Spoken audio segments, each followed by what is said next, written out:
My mom said her biggest mistake was getting old. She wasn't going to let me repeat it. My mother started injecting Botox into my face when I was 11 because she wasn't going to let me make the same mistake she did by waiting until wrinkles had already formed. She'd been trying to make up for lost times by getting constant procedures for as long as I could remember. Botox every 3 months, fillers twice a year, chemical peels monthly. When I looked at old pictures of her, I could see a woman with expressions, laugh lines, joy. Now she looked like a wax figure of herself, unable to move her face properly. When she tried to smile, only the corners of her mouth twitched upward. Her forehead was smooth and motionless as marble, but she still cried when she looked in the mirror. "It's all too late," she said. "Your face is my only hope." I didn't know what she meant until the first time she had her surgeon inject me instead of herself. "Just a little preventative Botox," Mom said cheerfully. "This is the solution." The needle went into my forehead over and over, tiny pricks of poison that made my muscles go dead. By that night, I couldn't raise my eyebrows and Mom was thrilled. "Look how smooth," she kept saying. Not a single line. After that, the appointments never stopped. Every 3 months, we'd go together to get our injections. Mom added more areas each time.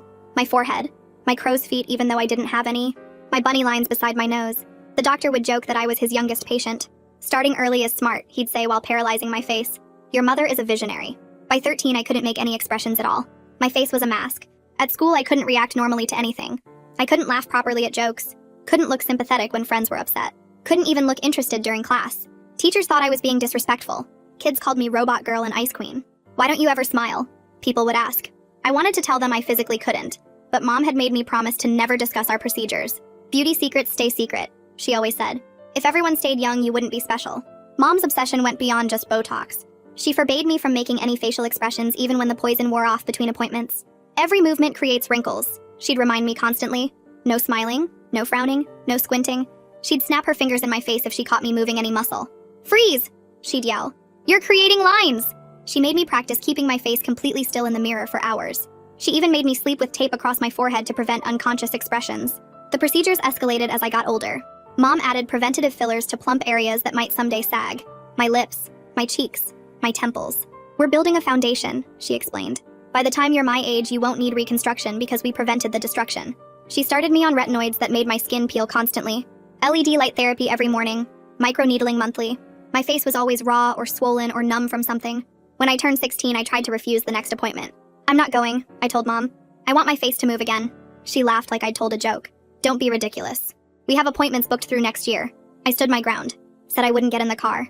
That's when she showed me the contract she'd had me sign when I was 11. "You agreed to maintain your appearance under my guidance until you're 21, she said. "It's legally binding." I knew that was insane, but she'd already called the doctor who said I was being destructive and self-sabotaging. I started secretly missing appointments. I'd pretend to be sick or have school commitments.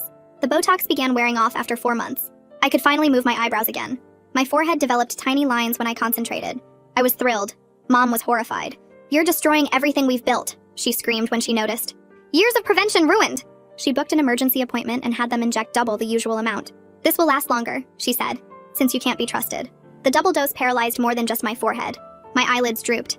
I couldn't fully close my eyes. Drool collected at the corners of my mouth because those muscles were affected too. I looked like I'd had a stroke, but Mom said it would settle. "A little overcompensation is better than wrinkles," she said.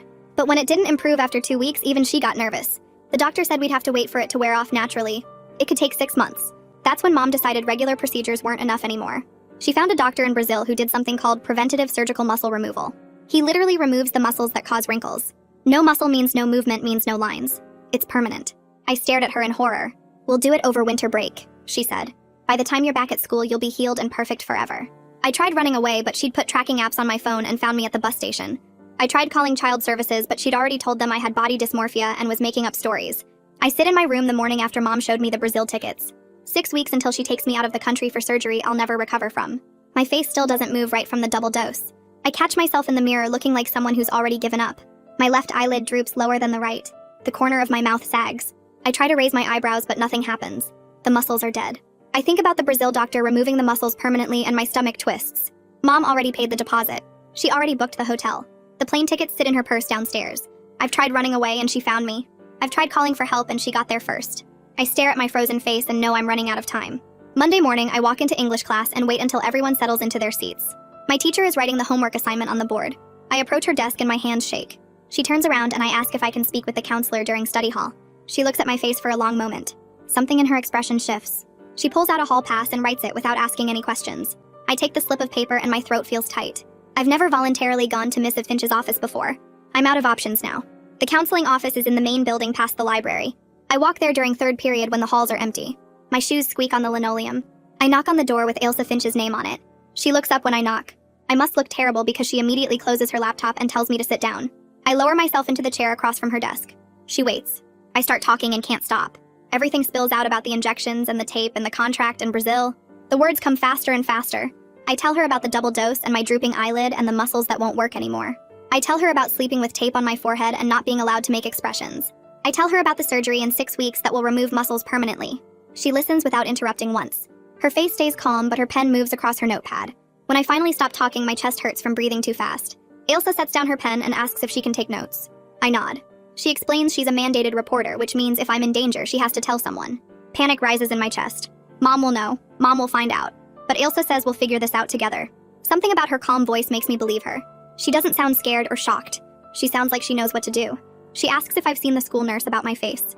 I admit I've been avoiding the health office because Mom told me never to discuss our procedures. Ailsa picks up her phone and calls the nurse's extension. She asks if I can come by right now. The nurse says yes. Ailsa walks with me down the hall to the health office.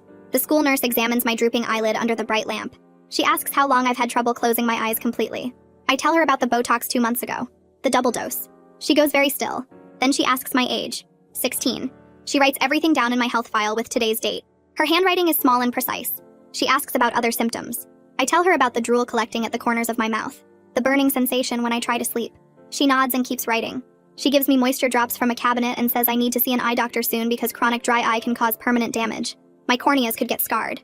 Then she hands me a referral slip and tells Ailsa she's documenting this as a mandatory report too. 2 reports now. By Tuesday afternoon, a woman named Kara Morrow from Child Protective Services calls the school and asks to meet with me. Ailsa sits with me during the interview in a small conference room. Kara has dark hair pulled back and a folder full of papers. She asks if I have any documentation. I pull out my phone and show her photos. The tape on my forehead that I took last week. The appointment cards from Dr. Stevens' office that I've been hiding in my backpack. The before pictures where my face could move. Kara looks at each photo carefully. She asks if she can take screenshots. I hand her my phone and she photographs the evidence with her own device. Kara asks careful questions about whether I feel safe at home, whether Mom has ever hurt me physically beyond the procedures. I try to explain it's not like hitting. It's more like she won't let me be a person. She controls my face and my expressions and my body. Kara writes that down word for word. She asks about the Brazil trip. I tell her December 20th. 6 weeks away. Surgery to remove facial muscles permanently. Kara's pen moves faster across her notepad. She asks if Mom has my passport. I say yes. She asks if there are other family members. I mention my aunt, but we're not close. Kara closes her folder and says she'll be in touch soon. That night, Mom notices I'm quieter than usual. We're eating dinner at the kitchen table. Chicken and rice. She asks if something happened at the school. I lie and say I'm just tired. My voice sounds flat even to my own ears. She watches me closely through dinner. Her eyes follow my movements. When I reach for water. When I cut my chicken. I can feel her suspicion growing. She asks if I talked to anyone today. I say just teachers and friends like normal. She studies my face, but I keep it blank. Years of practice keeping my expression frozen. For once, the paralysis helps me hide. Wednesday morning, Mom knocks on my bedroom door before school and walks in carrying a small white box. She sets it on my dresser and starts unpacking a camera with a wide lens. I ask what she's doing, and she smiles that frozen smile where only her mouth corners move. She says it's for my safety since I've been acting strange lately. She mounts the camera on top of my bookshelf where it can see my whole room. She pulls out her phone and shows me the app where she can watch the live feed anytime from anywhere. I can see my own room on her screen, my bed and desk and the window. She says she just wants to make sure I'm okay and taking care of myself. I nod and my stomach feels sick. She taps the app and shows me she can also look back at recordings from earlier. She says she loves me and this is what good mothers do. After she leaves, I sit on my bed and stare at the camera lens. I realize she's tightening control because she senses something shifting. She knows I'm different somehow, even though I've been careful. At lunch, I sit with Ali at our usual table in the corner of the cafeteria. He's eating pizza and I'm pushing pasta around my plate. I look at him and then look away and then look back. He asks if I'm okay, and I shake my head. I break Mom's secrecy rule for the second time in a week and tell him everything. About the cameras now watching me. About the Brazil trip in 6 weeks. About the surgery to remove my facial muscles permanently. About how CPS is investigating. But Mom got advance notice. Ali doesn't act shocked or tell me I'm overreacting. He just asks what I need and actually listens to my answer. I say I need a phone Mom doesn't know about. He nods and says he'll take care of it. Thursday morning, Ali finds me before first period and hands me a plastic shopping bag. Inside is a cheap prepaid phone still in the package from the convenience store. He walks me through the setup during study hall, showing me how to create it without connecting to any of my accounts. He says don't use your real name or email and don't let it connect to your home Wi-Fi. I thank him and my voice cracks. After school, I hide the phone inside a tampon box under my bathroom sink where Mom would never look. That night, I start collecting evidence systematically. I use the burner phone to photograph everything I can find. Appointment cards from Dr. Stevens' office going back 3 years. Receipts for procedures with dates and costs. The notebook where mom tracks my injection sites in careful handwriting. The tape she makes me wear at night sitting on my nightstand. I photograph the camera in my room. The moisture goggles the nurse gave me. Everything that proves what's been happening. Friday afternoon during last period, the burner phone vibrates in my pocket. I ask to use the bathroom and call Kara back from a stall. She explains the initial report is filed, but CPS moves slowly. She's scheduled a home visit for next week, but warns me that mom will get advance notice and time to prepare. She says keep documenting everything and stay safe. I ask what happens if mom takes me to Brazil before anything changes. Kara goes quiet for a second and then says we're working on preventing that. Saturday morning, mom leaves for her own appointment and I go into her office. I search through her desk drawers carefully, putting everything back exactly where I found it. In the bottom drawer under some files, I find the contract she made me sign when I was 11. I pull it out and read it now with different eyes. It's full of crazy language about beauty maintenance and parental guidance and my agreement to follow her treatment plan. I photograph every page with the burner phone. The signature at the bottom is mine, but I was 11 and didn't understand what I was signing. Monday during lunch, I use the school library computer to search for the medical board complaint hotline. My hands shake as I dial the number from my burner phone in the bathroom. A woman answers and I report Dr. Stevens for performing cosmetic procedures on a minor without proper consent. She asks questions and I answer them all. She asks if I'm in immediate danger and I say not today but soon. I tell her about Brazil and the planned surgery to remove facial muscles. I tell her about the double dose that paralyzed my face. She takes down all the details and gives me a case number. She says someone will follow up within 2 weeks. Tuesday after school, I'm in my room doing homework when I hear mom's phone ring downstairs. I hear her answer and then her voice changes.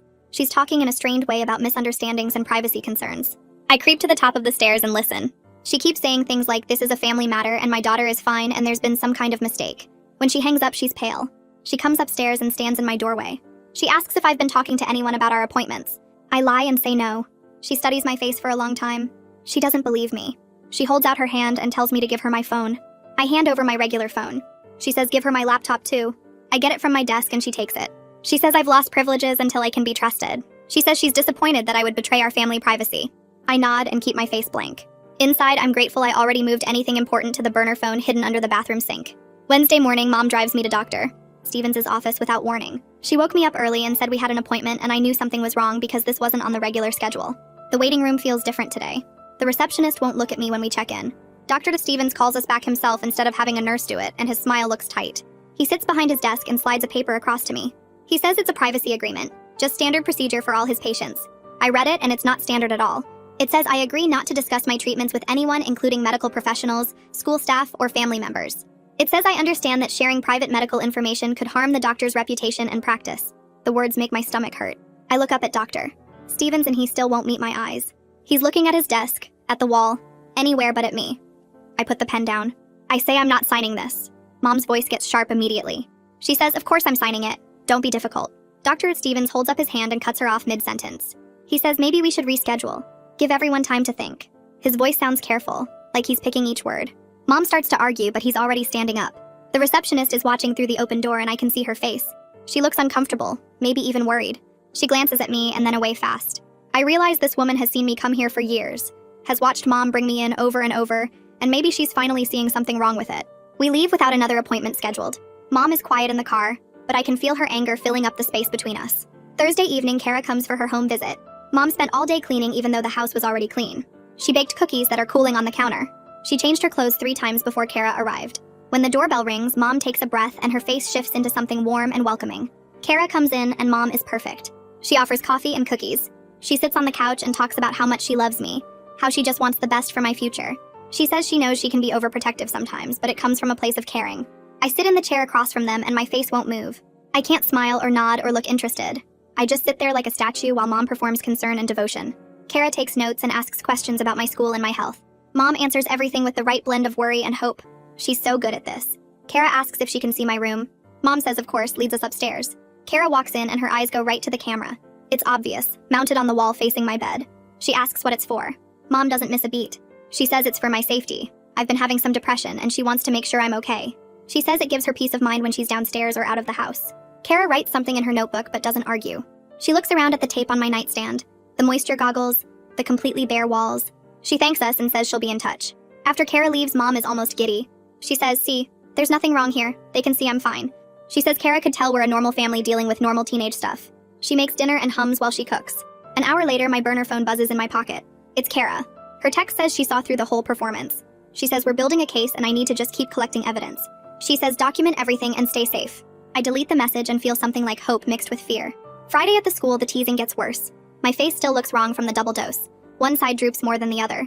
I can't close my left eye all the way. Someone in the hallway says, "Hey, Botox Barbie," loud enough for everyone to hear. The group around them laughs. I feel Ali tense up beside me. He starts to turn toward them, but I shake my head slightly. Fighting will only make everything worse. We keep walking. Ali doesn't say anything, but he stays close the rest of the day. That night, I wake up at 2 in the morning. My eyes are burning. The left one especially feels like something's scratching it every time I try to blink. I get up carefully, quiet, and go to the bathroom. I put in the moisture drops the nurse gave me. They help a little, but not enough. I look at myself in the mirror under the dim nightlight. My face looks wrong. Broken. I start crying, but I have to do it silently because of the camera in my room. I press my face into a towel to muffle any sound. I'm so tired. Tired of my own body being something I have to fight against. Tired of not being able to just exist without everything hurting or being monitored or controlled. I go back to bed and lie there with my eyes burning until morning comes. The weekend drags. Mom watches me constantly. She checks her phone every few minutes, looking at my location even though I'm sitting right there in the living room. Saturday afternoon, she makes me stand in front of the bathroom mirror. She says we're going to practice. She stands behind me and watches my reflection. I have to keep my face completely still for a full hour. Every time any muscle moves, even a tiny bit, she snaps her fingers next to my ear. The sound makes me flinch, and then she snaps again for flinching. By the end, my jaw aches from holding it rigid and my eyes burn worse from not blinking enough. Sunday is more of the same. She follows me from room to room. She comments on everything. My posture, my expression, the way I'm sitting. She says I'm getting sloppy, forgetting everything we've worked for. Monday morning, the school nurse calls me down to the health office. I go during second period. She says the eye doctor can see me Wednesday afternoon. She arranged it as a school referral so insurance will cover it without Mom having to approve it first. She says she's going to send the records to CPS herself. She hands me the appointment card and tells me to keep it somewhere safe. I put it in my shoe. Wednesday afternoon, I take the bus to the eye doctor's office. The nurse gave me a pass that says I have a medical appointment. Mom doesn't know. The ophthalmologist is an older man with gray hair. He does a bunch of tests with lights and machines. He puts drops in my eyes that sting. He looks at my corneas with something that makes everything bright and blurry. When he's done, he sits back and asks me to explain what happened to my face. I tell him about the Botox, about the double dose, about not being able to close my eyes properly for months now. His expression changes. He looks horrified. He asks my age, and when I say 16, he shakes his head. He writes in my chart, his pen pressing hard into the paper. He says my corneas are getting damaged from exposure. He says chronic dry eye like this can cause permanent vision problems if it's not treated. He prescribes special nighttime moisture goggles and stronger drops. Then he writes something else. He shows me the chart where it says iatrogenic injury. He explains it means doctor caused harm. He says this documentation will be important. He says he's required to report this. I leave with the prescription and a copy of his notes. Kara texts me that night saying she got the eye doctor's report. She says this is exactly the kind of evidence we need. She says keep going. We're building something real. The doctor hands me the prescription and says I need to use the goggles every night and the drops at least 6 times a day. He looks at me seriously and tells me I should never get Botox again, like I'm the one who chose this. I just nod because explaining feels impossible. But then he turns to his computer and types something into my medical record. He shows me the screen where it says his concern about the injections and the damage to my corneas. He explains this documentation goes into my permanent file with his name on it as the reporting doctor. I leave his office with the prescription paper folded in my pocket, and I text Kara on the burner phone to tell her about the medical record. She responds fast, saying this is exactly what we need for the case. Thursday evening, Mom sends me upstairs to do homework while she makes dinner. I go to my room, but then remember I need a pen from her office. I walk down the hall quietly and push open her office door. Her desk is covered with papers and folders. I start looking through the cup of pens on the corner when I see a document with a clinic logo at the top. I pull it closer and my stomach drops. It's a surgical consent form for the Brazil procedure. The clinic name is printed across the top with an address in São Paulo. My name is on the signature line at the bottom. The signature looks like mine, but I never signed this. Mom forged it. My hands shake as I pull out the burner phone and photograph every page. There are 3 pages total describing the muscle removal procedure and the risks. The date at the top says she filled this out 2 weeks ago. I hear her footsteps on the stairs and shove my phone back in my pocket. I grab a pen and walk out of her office just as she reaches the top step. She asks what I was doing and I hold up the pen. She watches me walk back to my room and I can feel her eyes on my back.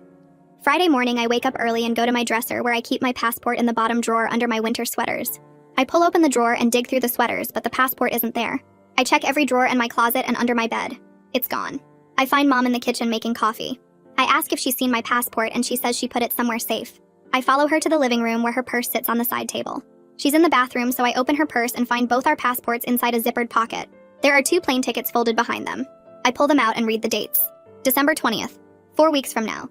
The return date is January 3rd. 2 weeks in Brazil for surgery and recovery. I take photos of everything with the burner phone and put it all back exactly how I found it. At the school Monday morning, Ilsa calls me down to her office during second period. She closes the door and sits across from me. She says CPS is moving forward with the investigation, but the system is really slow. She's worried about the Brazil trip, because once I'm out of the country, there's nothing anyone can do. She writes down a phone number on a yellow sticky note and hands it to me. It's for a youth shelter downtown. She makes me promise to call them if I need to leave home suddenly before CPS can act. I fold the sticky note and put it in my shoe where Mom won't find it. Ilsa hugs me before I leave and tells me to be careful. Monday afternoon, I'm in my room doing homework when I hear Mom's phone ring downstairs. She answers and her voice gets loud fast. I crack open my door and listen. She's talking to someone from the medical board. They sent a letter to the doctor's office requesting all my records for a preliminary inquiry. Mom is yelling about privacy and asking who made a complaint. She threatens legal action against whoever reported this. The person on the phone must say something because Mom goes quiet for a minute. Then she says this is harassment and hangs up. I close my door before she can come upstairs. Tuesday morning, Mom makes me sit at the kitchen table before school. She has her laptop open and shows me pictures of a white building with palm trees. It's the clinic in Brazil. She scrolls through photos of the operating rooms and recovery suites. She talks about how beautiful I'll look after the surgery. She describes exactly what they'll do. They'll make small incisions near my hairline and remove the muscles that cause frown lines between my eyebrows. Then they'll remove the muscles around my eyes that cause crow's feet. She says it's permanent because no muscle means no movement means no wrinkles ever. I feel sick listening to her describe cutting into my face. I try to tell her I don't want the surgery. The words come out quiet but clear. She keeps scrolling through pictures like I didn't speak. She shows me the hotel where we'll stay during recovery. She's already paid the deposit for the surgery. She pulls up the confirmation email and turns the laptop toward me. The deposit was $5,000 and it's non-refundable. She has the hotel booked too. She shows me that confirmation email with our names and the dates. She talks about what to pack and whether I'll need new clothes for the trip. She acts like this is a vacation we're both excited about. Wednesday after school, I take the bus to the address Ilsa gave me for the youth shelter. It's in an older building downtown with a small sign by the door. I walk inside and a woman at the front desk asks if I need help. I tell her I'm just looking around. She takes me to an office where the coordinator sits. The coordinator is nice and explains how the shelter works. She says they have beds for teens in crisis situations. But when I ask about checking myself in, she shakes her head. She explains I can't just show up as a minor. I'd need to be placed here by CPS or the police. If I ran away and came here, they'd have to call my parents and return me home. I feel my hope drain away. The coordinator sees my face and asks if I'm in danger. I don't know how to answer that. She gives me a card with the shelter's crisis line number and tells me to call anytime. I leave feeling more trapped than before. Everyone keeps saying they're building a case and collecting evidence and moving forward. But Mom has plane tickets. She has a surgery date. She has my passport. Talking to adults hasn't actually stopped anything yet. Thursday, I skip lunch and go to the library. I use one of the public computers to search for information about emancipation. I read through legal websites explaining the process. I'd need to file a petition with the court. I'd need to prove I can support myself financially with a job and income. I'd need to show I have stable housing arranged. I'd need to demonstrate I can manage my own affairs. At 16 with no job and no place to go, it's completely impossible. I close the browser and sit there staring at the blank screen. The plane leaves in 3.5 weeks. Friday afternoon, I'm in the library during lunch period, sitting at one of the back computers where nobody usually goes. I'm staring at the emancipation requirements page again, even though I've already memorized why it won't work. My eyes burn and I realize I'm crying. I try to stop but can't. I hear footsteps and look up to see Ali standing there holding his lunch tray. He doesn't ask what's wrong or tell me it'll be okay. He just pulls out the chair next to me and sits down. We don't talk. He eats his sandwich and I cry quietly and try to breathe normally. After maybe 10 minutes, my breathing evens out. Ali stands up and leaves without saying anything. 20 minutes later, he comes back with 2 granola bars and sets them on the desk next to my keyboard. He still doesn't ask questions. He just nods once and walks away. I pick up one of the granola bars and eat it. I haven't eaten lunch in 3 days because the cafeteria feels too loud and exposed. The granola bar tastes like cardboard, but I finish it anyway. Friday night, Mom calls me into the living room after dinner. Her laptop is open on the coffee table. She pats the couch cushion next to her and tells me to sit. She's pulled up a folder of photos from the Brazil clinic. The first image shows a woman's face from the side with marks drawn on her forehead and around her eyes. Mom explains these are the incision points where they'll go in. She clicks to the next photo showing the same woman with small bandages along her hairline. Mom says the cuts are tiny and heal quickly. She scrolls through more pictures of different patients. Before and after shots. Women with smooth foreheads that don't move at all when they try to raise their eyebrows. Mom points at one photo and says this patient was 30, but now she'll never get forehead lines. She clicks to a document and reads aloud about the recovery process. 2 weeks of staying very still while everything heals inside. No facial movements at all during that time. Ice packs every few hours. Pain medication. Sleeping propped up on pillows. Mom's voice gets excited when she talks about how smooth my face will be forever. She shows me the hotel where we'll stay. She's already paid the deposit for the surgery. She pulls up the confirmation email and turns the laptop toward me. The deposit was $5,000 and it's non-refundable. She has the hotel booked too. She shows me that confirmation email with our names and the dates. She talks about what to pack and whether I'll need new clothes for the trip. She acts like this is a vacation we're both excited about. I sit there frozen watching her scroll through pictures of women who can't move their faces. That night, I lie in bed wearing the moisture goggles that cover my eyes and the tape stretched across my forehead. I can hear Mom moving around downstairs, cabinet doors opening and closing, water running, her footsteps crossing the kitchen floor. The camera on my dresser has a tiny red light that blinks every few seconds. I count the blinks. The plane leaves in 3.5 weeks, 24 days. CPS came to visit and nothing changed. The medical board opened an inquiry and I'm still here. Kara said they're building a case, but Mom has plane tickets and a surgery date and my passport. Monday morning, my burner phone vibrates in my backpack during homeroom. I wait until I get to the bathroom to check it. Kara's calling. I lock myself in the furthest stall and answer quietly. She tells me the medical board inquiry is open officially now. They're reviewing everything. She asks if I have any new evidence. I tell her about the forged consent form I found with my signature copied onto it. I tell her about the plane tickets for December 20th. Kara's voice gets sharper. She asks when I found these things. I say last week. She tells me to send her photos of everything right now. I explain I'm at the school, but I can do it during study hall from the library computer. She says that's fine, but do it today. She needs everything I have. Her tone is different from before. More urgent, less patient. I can hear papers rustling on her end. She tells me she's going to request an emergency hearing to prevent international travel. She says she needs all my evidence photos sent to her email within the next few hours. I promise I will. During study hall, I sign into my email on a library computer. I pull up all the photos I've taken on my burner phone over the past weeks. The contract from when I was 11, the appointment cards, the forged consent form, the plane tickets, the confirmation emails, the notebook where Mom tracks injection sites, photos of the tape and goggles, pictures of my face when the double dose made my eyelid droop. I attach everything to an email and send it to Kara's address. 47 attachments total. My hands shake while I wait for them to upload. Tuesday after school, I'm in my room doing homework when the doorbell rings. I hear Mom answer it. Then her voice gets loud. I go to the top of the stairs and see 2 people in the entryway showing Mom identification badges. They say they're from Child Protective Services and they need to come inside. Mom's face goes stiff. She asks if they have a warrant. They say they don't need one for a welfare check. Mom steps aside and lets them in. One investigator is a woman with gray hair pulled back. The other is a younger man carrying a tablet. They ask to see my room. Mom follows us upstairs. The woman asks Mom to wait downstairs while they talk to me. Mom starts to argue, but the man says it's required procedure. Mom goes back down the stairs. I can hear her pacing in the hallway below. The investigators look around my room slowly. The woman photographs the camera on my dresser with her phone. She opens my nightstand drawer and photographs the tape inside. She picks up the moisture goggles from my bathroom counter and photographs those too. They ask me to sit down. The man pulls up a form on his tablet. They ask about the Brazil trip. I tell them everything. The surgery to remove facial muscles, the hotel booking, the December 20th flight, the $5,000 deposit. Mom's voice rises from downstairs. She's on the phone with someone. Her words are muffled but angry. The investigators write everything down. They ask if I feel safe. I don't know how to answer that. They ask if Mom has ever hit me. I say no. They ask about the procedures and I explain the years of injections and the contract and the double dose that paralyzed my face. The woman takes more photos of my face from different angles. Wednesday morning, Mom barely looks at me at breakfast. She doesn't speak except to tell me to hurry up. At the school, she texts me twice before lunch asking where I am. I text back that I'm in class. She texts again an hour later. After school, she's waiting in the car with the engine already running. At home, she follows me from room to room. When I go to the bathroom, she stands outside the door. When I do homework in my room, she sits on my bed watching. She checks the camera feed on her phone constantly, even though I'm right there in front of her. That night, she comes into my room 3 times to check on me. I pretend to be asleep. I can feel her standing by my bed looking at me. Thursday at the school, Ailsa calls me to her office during second period. She tells me she filed an updated mandated report yesterday. She included information about the forged consent form and the Brazil travel plans. She explains that sometimes the system needs multiple reports from different sources before it takes action. Every piece of documentation helps build the case. She asks how I'm holding up. I tell her Mom won't leave me alone. Ailsa writes something down. She says to call her immediately if anything escalates. Thursday night, I'm in the bathroom brushing my teeth when I hear sounds from my room. I walk back in and Mom is going through my backpack. She's checking every pocket and pulling out notebooks. She looks up when she sees me. She asks where my phone is. I point to my regular phone charging on the desk. She says the other one. I tell her I don't know what she means. She dumps my backpack completely out on the bed. She goes through my bathroom drawers. She checks under my mattress and inside my pillowcases. She doesn't find anything because I moved the burner phone to my locker at the school that morning. Some instinct told me to hide it better.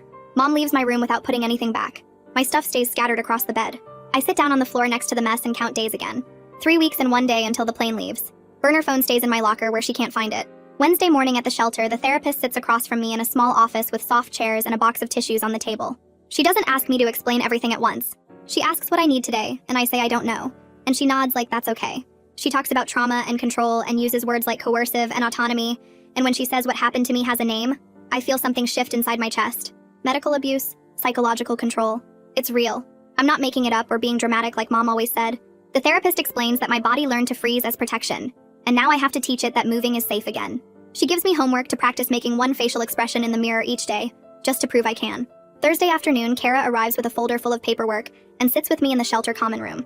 She explains temporary foster placement with my Aunt Sheila, Mom's younger sister who I've maybe seen 5 times in my life. Sheila came to the court hearing and told the judge she'd been worried for years, but didn't know how to intervene, and now she's offering me a room in her house across town. Kara shows me photos Sheila sent of the bedroom, plain and simple with blue walls and an empty desk. No cameras. Sheila works as a nurse and lives alone and told Kara she understands medical trauma. I sign papers agreeing to the placement and Kara promises to check on me twice a week minimum. The next court hearing happens 2 weeks later and I sit in the waiting area with Kara while Mom arrives with her lawyer. She looks smaller somehow. Her face still frozen but her shoulders curved inward. Her lawyer presents a case plan where she'll attend therapy twice weekly, and all contact with me will be supervised through CPS. The judge reads through the plan and asks Mom directly if she understands the seriousness of the medical abuse findings. Mom's lawyer answers for her, but the judge interrupts and makes Mom respond. She says yes in a voice I barely recognize. The judge extends the travel block indefinitely and adds a provision that any medical or cosmetic procedures for me require court approval until I'm 18. Mom's lawyer objects, but the judge shuts it down fast. I move to Aunt Sheila's house the first week of December and everything feels strange. She shows me my room and the bathroom and says I can arrange things however I want.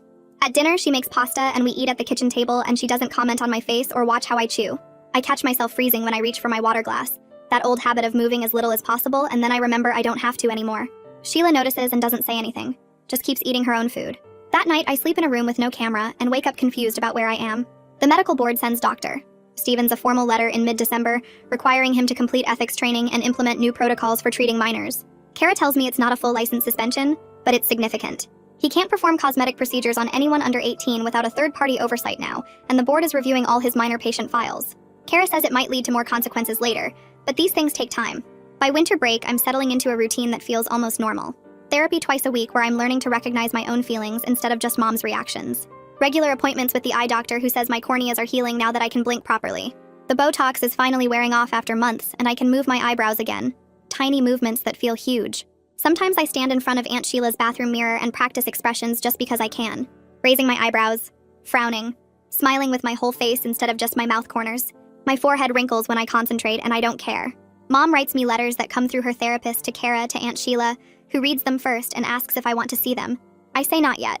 Maybe someday I'll be ready for supervised visits, but right now I'm learning what it feels like to own my own face. School is still hard, and kids still stare at my drooping eyelid and the way my face moves wrong sometimes. But Ali eats lunch with me every day, and doesn't ask questions about the foster placement. Ailsa checks in with me weekly, and we talk about college applications and normal future things. I'm starting to imagine a future where I get to decide what happens to my body, where I can laugh without counting the cost and wrinkles, where my face belongs to me.